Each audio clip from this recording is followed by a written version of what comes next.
get those answered and everything, so. All right, Okay. ready? Okay, What's next? we're up next.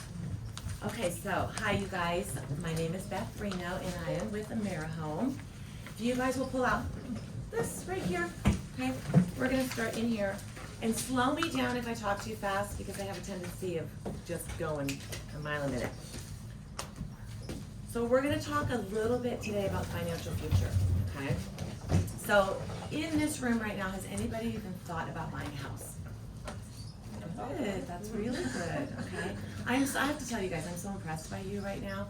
You go into groups with young adults and a lot of them are just like, they're actually like this with the phone, not paying attention to anything that you're saying, you know. They are So the you guys are ahead of the game right now, big time, okay? So what we're gonna do is we're gonna go into this folder and one side has some flyers and the other side has a little teeny presentation, all right? And I'm gonna talk through this presentation. You don't really have to read through all of it, okay? But we're gonna talk about, the very beginning of it talks about the difference between a pre-qualification and a pre-approval. Okay, what's the difference? Does anybody know what a pre-qual is when you're trying to get a loan? I'm talking a mortgage right now, okay? No, so a pre-qualification, you're gonna go to your loan officer and you're gonna, even before you guys think about buying a house or you have anything set, you're gonna think, wow, can I even do this? Is it possible? I have Do to this see. before you start looking for a house. You have to definitely do this before, okay? So there is this, it's called a pre-qualification. You're gonna come in, you're gonna sit down. You know what, maybe you're not ready right now. Let's talk about this again in 6 months. Let's talk about this again in a year, right? Once you get a pre-qualification and that loan officer says, hey, you know what, we're good to go, okay? Then we're gonna do something called a pre-approval, right? Then a pre-approval is kinda like the nuts of everything. We're gonna start looking into bank statements. We're gonna start looking into your job stability and your income. We are gonna ask you for credit and we're gonna pull credit. And that's where the most important part comes in, credit, okay?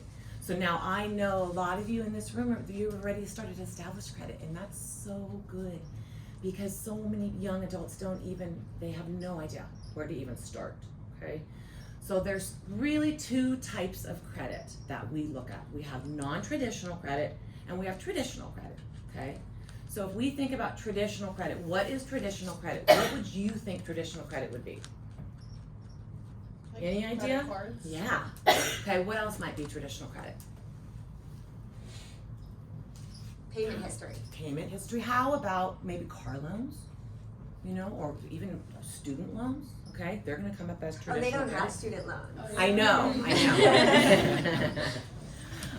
So that is really what traditional credit is, okay? And then there's something called non-traditional credit that we can build credit on.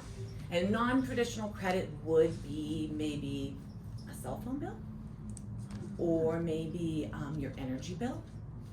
Water bills could be considered non-traditional credit.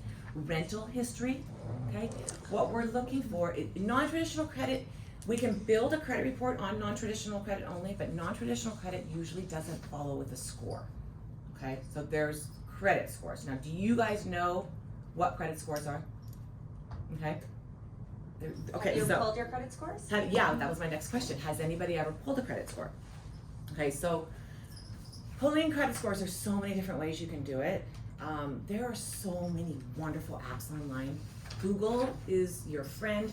NerdWallet, if you guys haven't heard about NerdWallet, is fantastic. I'm sure you guys have seen the commercials for it. It's amazing. You can go in, I mean, there are so many different off-sites from NerdWallet to help you with budgets, all kinds of good stuff, okay? But getting back into like pulling your credit and talking about your credit, okay, you need for a mortgage, you have to have 2 years established credit. Most lenders are gonna require that. They're gonna require at least 1 FICO score, okay? When we talk about scores, there's 3 different repositories that we work with. It's Experian, TransUnion, and Equifax. And they're the guys that house all of your credit scores. So when you go in and you've got a good amount of credit, right, you're gonna go in and you're gonna start to apply for your loan. The lender's probably gonna look for the middle score of the 3 and say, okay, you know what, we like this score, this is a good score, that's the middle score, that's the one we're gonna go with. If we only have 2 repositories, we're gonna go with the lowest of the two, okay? So the higher your credit score is, the better off you are. You wanna keep your credit score as high as you possibly can. Now, what are good ways to keep your credit scores high? You guys understand that a good credit score, when you're saying you're better off, you're gonna get a lower rate. Mm-hmm. So that's why it's important, and that 0.1% is a humongous difference over the course of your loan, over your monthly payment. So it might seem like, well, what's the big deal? I'll still get it anyway. It's a big deal. It's a huge deal, actually, yeah. Different programs you can qualify with higher scores, better rates you qualify for with higher scores, okay? But it doesn't mean that if you have lower credit scores, you can't get a loan, because you can, okay? Every bank is different, and you'll get to that down the line, you know? I mean, you guys have years, you're in school right now. You have to focus on your degrees, and then you're gonna get yourself out there, and maybe one day you're gonna end up buying yourself a house, right? So let's start talking about a little bit about traditional credit cards, okay? A lot of you in the room right now, you already have them, and I'm so happy to hear that. Student credit cards. Do you have student credit cards? Anyone? Okay, so you did get them. So you know, like the Capital Ones and the Discovery card and all those, and they offer you a million different things. You know, come join us. You've got so many different celebrities on TV doing different things. It'll go on eventually. You It's need to just system. be aware of some of the gimmicks that follow those cards. You know, a lot of them say, you know what, hey, if you spend $150 in 3 months, we're gonna give you an extra, you know, cash back or something like that on your cards. You just have to watch out, because some of them are so attractive.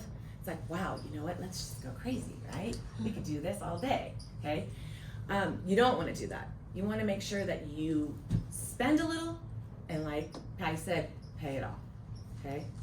Spend what you can afford. You've got to be really, really careful. There are so many times that it's really simple to just throw that card down and say, hey, you know what? I know I have a limit of $500. Let's go. What happens at the end of the month when you don't have that money? Pay it. Then you get into, okay, we're gonna make our minimum payments on credit, right? Those credit card interest rates are ridiculously high, and they're even higher on student cards. They could be all the way up to 29% on some of those cards. That's ridiculous. You really have to look at it, and then you look and say, wow, I made a minimum payment of, you know, $30 on this balance, but now I have 29% interest rate that's gonna tag onto the back of this, and it's a vicious cycle. You're gonna get stuck in it, and a lot of times you can't pay your debt off. All of a sudden, you're stuck, right? So you have to just know what you can afford, right? My husband and I, our son is 21 years old, and we decided to get him a student card when he was 18 going into school, right? We told him, and you know, we're both in finance too, which just killed me in the story. Our son, he's a good boy, love him to death, and you know, and he's like, you know what, yeah, that plastic thing, you know, and I know what that is, you just throw it down, and you know, and like, okay, you're gonna have to be really careful, we're gonna need to watch this kid, okay? So we get him his card, and I tell him, I want you to actually spend a little bit of money on this card. Use it, right? Okay? So Jake's like, okay, you know, and I said, we're gonna use it, we're gonna watch you. All right, well, life goes on, my husband and I got busy, things were happening, right? And I tell him to use it, so he's using it, okay? And he's in Starbucks every single day, like 6 days a week, all right? Buying that $5.50 coffee drink that is so yummy, but still costs $5.50. 6 days a week is what? $33 for that coffee. A month of that coffee is what? $132, okay? You take that times 12, if we didn't catch it, it's almost $1,600, okay? If you think about for coffee, right? We caught him, I know, I saw that Starbucks, so I was laughing. We caught him like a month in, so it was an easy conversation to have and say, you know, oh my God, what are you doing? But, you know, you have to slow yourself down. It's really, really simple trap to get into, okay? So, with that being said, we're gonna talk, okay, so you read, no, did you guys all have to get co-signers on your cards? No? Really? That's good. Because a lot of times, okay, you have to be 18. Student credit card? You have to be 18 years old to get a student credit card. And a lot of times if you're under the age of 21, they're gonna ask you for a co-signer, okay? You just have to make sure that, you know, the co-signer is your parent or whatever. Any defaults, anything that happens falls back on their credit too, right? So you wanna be very, very careful, with it. You have to take it super seriously. And I can already tell by looking at you guys in this room, I mean, you guys are fantastic. What's your question? So, for example, like I have a Capital One credit card with my mom. So she opened it up after I turned 18. So I'm co-signed onto her account, is Yes. what I'm guessing. Okay. Yes, And you it are. comes up on your credit report because my mom has the same thing, and I'm like, what is this Barclay card? I thought it was fraud. My mom had me on her account, and bless my mother, she loves to spend money. I'm like, whoa, but that was on my credit account. So keep that in mind as well. That if your mom is co-signing with you, I'm hoping your mom is responsible, but That's a very lot true. better at managing her money than me. Yeah. That's very Question, true. is a co-signer the same thing as a co-authorized user or something like that? Well, there is some such thing as an authorized user on an account. Like, say, for instance, my husband has a credit card, and I wasn't on jointly with him because you can have joint applicants, husband and wife or whatever. But I'm an authorized user on the card, so my name is on there. I don't really know if honestly, in my household, one of us pays the bills. So if I decided to not pay those, I think it would just come on his credit is what would happen as an authorized user. But an authorized user doesn't help your credit score. Okay, you want to establish that credit yourself. You want that card, all right? And you need to use it. Okay, use it in small increments if you can. Control yourself and pay it off, like you said. Who was it that said that they pay it off? Yes, Yeah. you. I know. That's smart. You know what? It is really smart because a lot of people think, oh, whatever. The minimum payment's $20. I can afford that. And the next thing you know, you've got a big balance on there, and you're like, okay, $20 every month versus this big balance. Oh my gosh, you're in a terrible situation, and it just kind of rules. And I'm going right? to just turn to Chris really quickly because you're the one who alerted me of this. Be very wary of department store credit cards because Chris got into a trap with that as well, where they're like, it's no payments for you move into this new house, new apartment. You can get an RC Willie card, no payments for 24 months. Yep. But if you accidentally miss that 24 months, you've now paid interest for the entire 2 years. Yeah, if you miss one payment, Yeah. they back all that interest. Yes. So, but you also have to be careful because like what Melissa was saying is, I did everything right, and for 5 years, and then I looked at the balance and it was not going down. The credit card company is the one that screwed up 5 years earlier. Oh my goodness. So I opened up an account when we redid my house, bought everything, put it on the account, and they added one thing to the bill after, which now that one was being paid off before the actual bill. For 5 years, I was getting 30% interest when I wasn't supposed to be getting any. So they had to go back, refund 5 years of payments, and bring my balance all the way down.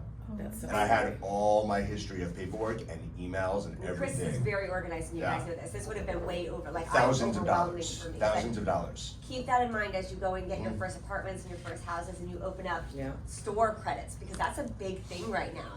No interest for 5 years. Oh, and, yeah. Ultra credit card. If you open up a credit card because they say no interest, and you buy all this stuff and you put it on that credit card, and then you go back and you make another purchase, that purchase doesn't go to the 0% That's right. interest. That purchase is now a new purchase on that credit card. So all of those monthly payments you're making will go towards that purchase and not the zero interest purchase, because once that zero interest purchase reaches that length of time before it's no longer free interest, they will back charge you all that All of money. that interest. So you're paying off this amount instead of this amount, and they do that on purpose so that you have to pay all that money back up. Does that make sense? Oh, it makes 100% sense. Am I saying that correctly? Yes, you are, and Do you it's have very to like scary. call back and be like, I want like You have to keep I used to work for a department store. You have to keep track on your own because mistakes are made, but you have to be the one making sure that Advocating it's for correct. yourself. to make sure that the money's going on the right Yeah. account. Mistakes happen. Yeah. They will Mistakes pay do off happen. the lower interest before the higher interest rate. Yeah. And that's why it's really good to go online. I mean, right now, everything's at our fingertips with our phones, right? You can go online and just go, I need to check my credit scores. Type it in, and sites are gonna pop up. Make sure that the sites are, good sites, reputable sites. But they're gonna pop up, and you can see your scores. A lot of banks offer, look at your scores, see what's going on with your transactions, Let's talk about like things that affect scores. What do you think would change your credit scores? Does anybody have an idea? Go ahead. Closing accounts, missed payments, Number of accounts you have open? Number of accounts you have open. You know what's a weird one is number of accounts that you have open that have zero balances. Okay, the vendors don't like it. I mean, there's so many different things that change so much. Shopping around, you know, like you're about to buy a car or something, and you're just out there shopping around, and you're going. You're not necessarily shopping around for a mortgage at times when credit gets pulled for a mortgage, but for like auto loans and stuff, every little ding that happens on your credit score, every little touch, sometimes your score can go down. So every time you pull that credit Anytime. report, when someone does, it's going to bring your score down. Right. I have a quick question. Sure. So back a long time ago, my mid-20s, so like 15 years ago, Last year, I missed one pay. I was still young. I missed one payment on my health insurance, and did not know that this happened. But we were able to track it back. That one missed payment on my health insurance caused my credit card interest rate with the bank to go up to 30% because I missed one payment with something that had nothing to do with that. It was two completely related. different accounts. Yeah, and because of that, they said, well, that one missed payment in however many years, now you're a liability, and they raised my interest rate. Yeah, it can happen. And I didn't know for over a year. Yeah, it was a huge deal. I mean, do you ever notice, like, if you guys, you see the information when you fill out a credit card, and there's a disclaimer on it about it's big, and everyone looks at it like, I'm kidding me? Am I gonna really read this? You know, sometimes it's actually beneficial to read it, because there's a lot of hidden information in there. You have to be very, very Auto careful. pay for as many things as you can, Yes. but keep track of what is in your account. Always keep track of your account, because sometimes little things happen. Mistakes happen, like Jim was saying, happen all the time. You know, I mean, you mentioned something, I was sitting over here cringing when you said it about my son's wallet was taken at school, and it was an ex-girlfriend, and she knew it. Oh my God. But I mean, it all got handled. Yeah. But you know what? I mean, we had to go to her parents, and the money. And she was looking. She needed some money. She was looking for his ATM card, is what it was, without asking. I was like, okay, great. You know, I thank God she's the ex-girlfriend now. But yeah, you know what? Things happen, and all of a sudden, money's missing. And my husband is like a hawk on our son. I mean, Jake, is this you? Is this you? Is this you? Did you take this Uber? What are you guys doing? What, you know, I mean, but it's like you have to watch it. You know, my son always says, Dad, you know what? You always tell me, you know what? If we're out drinking, he's 29 years old. Okay, if we're out drinking, take an Uber. This and that. And it's like, hey, did you have to take an Uber 6 times tonight? Where'd you guys go? Uber You know? laps. Oh my God. But it happens. Yeah. You know, he's linked to our accounts, right? But he also does have his own credit card now because he's proven himself that he can handle it. You know, you just have to sit down and say, you know, are my purchases right? Am I making the right decisions? You know, do I really need this? So is 30% usage of a credit card, is that like standard that you should be using? Or is that? You know what, I don't know. I really don't know standard usage of a credit card, but I would say don't let it sit for more than a month without doing something on it. Mm-hmm. You just want to keep, I mean, unfortunately you have to have credit to get credit. Mm-hmm. You know, I mean, I know that sounds kind of strange, but it's like, you have to start somewhere, right? But just keep it in a healthy rotation. Okay. You know, just don't go overboard. Just know, you know, like, gosh, I really want that pair of shoes. And I love her shoes. She's always got the best shoes. I want those shoes so badly, but can I really afford them? Should I really, you know, can I do this? I mean, yeah, there's times, treat yourself.